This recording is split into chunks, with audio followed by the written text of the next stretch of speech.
Get her out of here. Go, go, go, go. You gotta go. You gotta go. Now. Hey, now. Okay. What if I told you the biggest villain in Silo isn't a person at all, but something that can erase your memories, rewrite your past, and make you believe a completely different version of reality? That's exactly the terrifying direction Silo Season 3, Episode 2 takes us in. This episode doesn't just continue Juliette's story, it completely changes everything we thought we knew about the silo, the algorithm, and the true purpose behind those mysterious vitamins.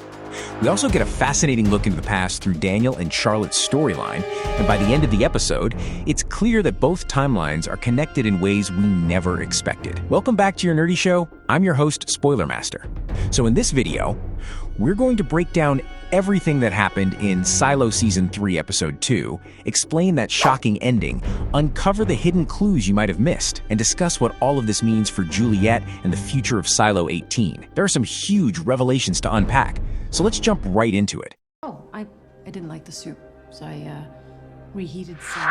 Juliette starts fighting back. The episode picks up immediately after the events of the premiere, right after Juliette burns the mysterious note she received because she doesn't want anyone discovering that someone has secretly been trying to contact her. But almost instantly, Camille shows up at her apartment, pretending she's just checking in on her. Camille notices the smell of smoke and naturally asks what happened, forcing Juliette to quickly make up an excuse, saying she was only reheating pizza at first. This feels like a harmless little lie, but the episode later reveals that this tiny moment is actually much more important than it seems. Camille reports everything directly to the mysterious algorithm. And surprisingly, the algorithm isn't interested in the burned note itself. Instead, it's worried that Juliette chose to lie. According to the algorithm, if Juliette no longer believes the version of reality that's being carefully created for her, then the memory treatment could eventually stop working. That tells us something incredibly important. These drugs aren't magic. They don't permanently erase memories forever. They only work if the patient accepts the new reality they're being fed. The second someone starts questioning that reality, cracks begin forming in the illusion, and Juliette has already started asking questions. Well, you're in luck. She went up to 60 to get some medical supplies. The raiders bring back pieces of her past. Not long afterward, Juliette unexpectedly ends up meeting a hidden group of raiders living beneath the surface of normal silo life. The strange thing is, they all recognize her immediately, but she has absolutely no memory of any of them. Among the group is Patrick Kennedy, someone viewers know had an important connection with Juliette before her memories disappeared. The raiders do everything they can to convince her that she once trusted them. They even show her a helmet she used to wear, hoping that seeing something familiar will trigger memories buried deep inside her mind. Although nothing comes back immediately, you can clearly tell something feels different. Juliette doesn't remember these people, but she also doesn't think they're lying. Then comes one of the episode's biggest reveals. The raiders tell her that the so-called vitamins she's been taking every single day aren't vitamins at all. They're actually the reason she's losing her memories. That changes everything. Until now, Juliette believed she was suffering from some kind of medical condition, but now she realizes someone may have been intentionally keeping her memories buried all along. For the first time, she begins wondering whether every part of her current life has been carefully manipulated.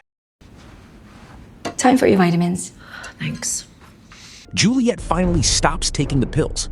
Back inside her apartment, Juliette makes the first truly rebellious decision we've seen since she lost her memories. Instead of swallowing her medication, she secretly spits the pills into the sink. It's a tiny action, but symbolically, it's huge. She's finally choosing to trust her own instincts instead of blindly following orders. And almost immediately, something incredible happens. While standing quietly in the cafeteria and staring toward the distant horizon, a tiny piece of her past suddenly flashes back into her mind. She remembers Lucas. She remembers looking at the stars.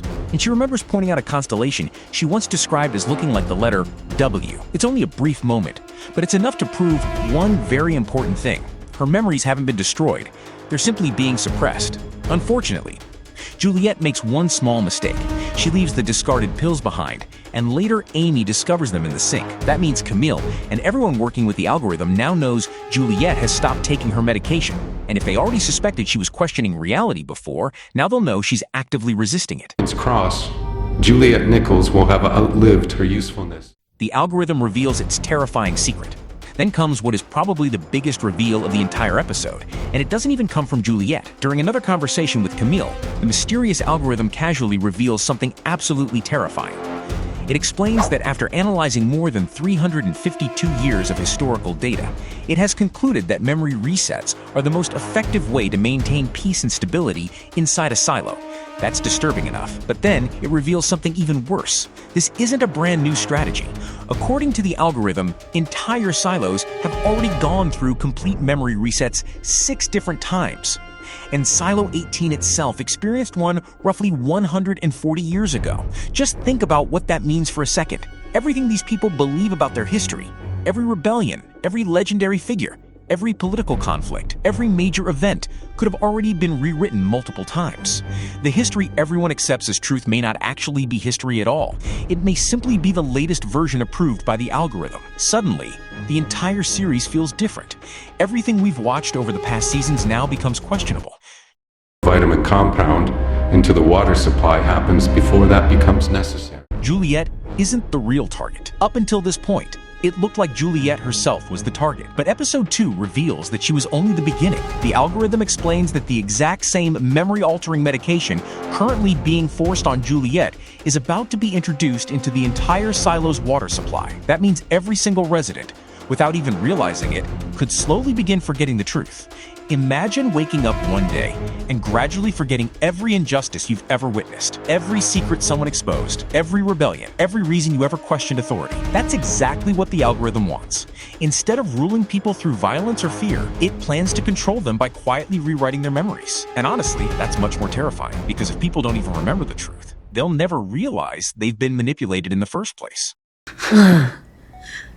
I don't sound like a very nice sister. Daniel and Charlotte's story explained. Meanwhile, the episode continues, cutting back to another storyline that takes place long before the silos were built. Here we meet a young congressman named Daniel, who's desperately trying to reconnect with his sister Charlotte. The heartbreaking part is that Charlotte can barely remember anything anymore. Daniel brings old photographs, tells stories from their childhood, reminds her of family moments they once shared together, but absolutely nothing works. At one point, Charlotte even calls Daniel by the wrong name. You can see the pain on his face because he slowly realizes he isn't just losing his sister emotionally, he's losing every shared memory that once connected them as family. It's a quiet scene, but emotionally, it's one of the strongest moments in the episode.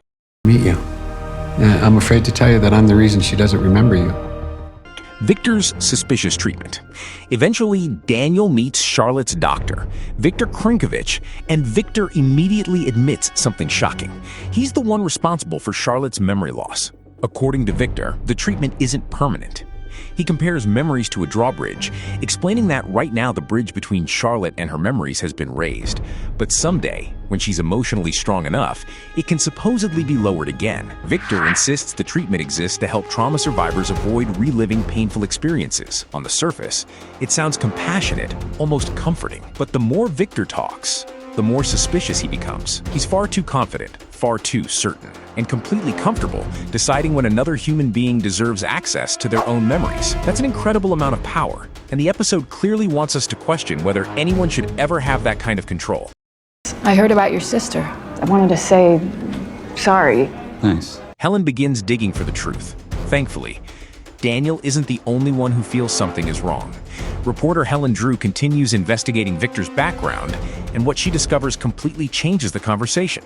She learns that Victor's research didn't begin with willing patients trying to recover from trauma. Instead, his earliest experiments were carried out on prison inmates, people who had little or no choice. Later, the trials expanded to first-year Department of Defense recruits, who also weren't exactly free to refuse. Suddenly, Victor's work doesn't look like compassionate medical research anymore. Instead, it starts looking like the early development of a technology designed to control human behavior. And once you realize that, the connection to the algorithm suddenly becomes impossible to ignore.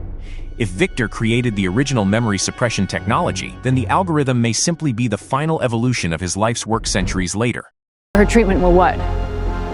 Make sure she never remembers what happened? The two storylines finally start connecting. One of the smartest things this episode does is quietly connect its two timelines without fully revealing the answer. In the past, Charlotte's memories are being suppressed because people claim they're protecting her from trauma. In the present, Juliette's memories are being erased because the algorithm claims it's protecting the stability of the silo. Different centuries, different victims, but exactly the same philosophy. Someone else gets to decide which memories you're allowed to keep and which ones should disappear forever. That parallel feels far too deliberate to be a coincidence. The show is clearly hinting that the technology used on Juliette didn't suddenly appear after the apocalypse. Its origins stretch all the way back to the world before civilization collapsed, and discovering exactly how that happened may become one of the biggest mysteries of the entire season. Cases, he took a big blackboard eraser and wiped out their memory. The ending explained. By the time episode 2 reaches its ending, one central idea becomes crystal clear. Memory is the most valuable resource in the world of Silo. Whoever controls memory controls history. Whoever controls history controls society. The algorithm doesn't view people as individuals with emotions or free will. It sees them as numbers, variables, equations that need to be managed. If removing memories results in fewer rebellions, then removing memories becomes the logical solution. Truth doesn't matter. Emotions don't matter. Only stability matters. Meanwhile, Camille continues reassuring the algorithm that Juliette isn't becoming a serious threat. She insists the medication is still working, and that Juliette's encounter with Patrick Kennedy isn't something to worry about, but we already know Camille is wrong. Juliette has stopped taking the pills. She's beginning to remember Lucas. She's questioning everything around her, and every single memory she recovers makes her more dangerous to the people controlling the silo. At the same time, the algorithm is preparing to release the memory-altering medication into the silo's entire water supply. That means the race has officially begun. Juliette isn't just trying to recover her own past anymore. She's trying to stop an event that could erase the memories of thousands of innocent people before they even realize what's happening. And that's exactly what makes this ending so terrifying. There are no explosions, no giant battles, no dramatic action scenes. The greatest threat is something invisible. People slowly losing themselves without ever realizing they were changed. So, I guess you've just got marks on your body that don't mean anything. What happens next? Looking ahead, episode 3 could become one of the biggest turning points of the entire season. Now that Juliette understands the pills are responsible for suppressing her memories, she'll almost certainly avoid taking them whenever she can. But avoiding the pills alone won't save her if the medication truly enters the silo's water supply. She'll need allies, she'll need proof, and most importantly, she'll need to recover enough of her memories before they're erased all over again. Meanwhile, Daniel and Helen are getting closer to exposing Victor's research and uncovering the true origins of memory suppression technology. If they succeed, we may finally learn how Victor's experiments eventually evolved into the algorithm that now controls Silo 18 centuries later. Everything about these two storylines suggests they're heading toward one massive revelation, and once those timelines collide, the entire history of the Silo could finally be rewritten. Our nerdy thoughts. Overall, Silo Season 3 Episode 2 is less about action and much more about psychological horror. It asks one deeply unsettling question. If someone erased your memories and quietly replaced them with a version of reality they wanted you to believe, would you ever know the difference? Juliette is finally beginning to fight back.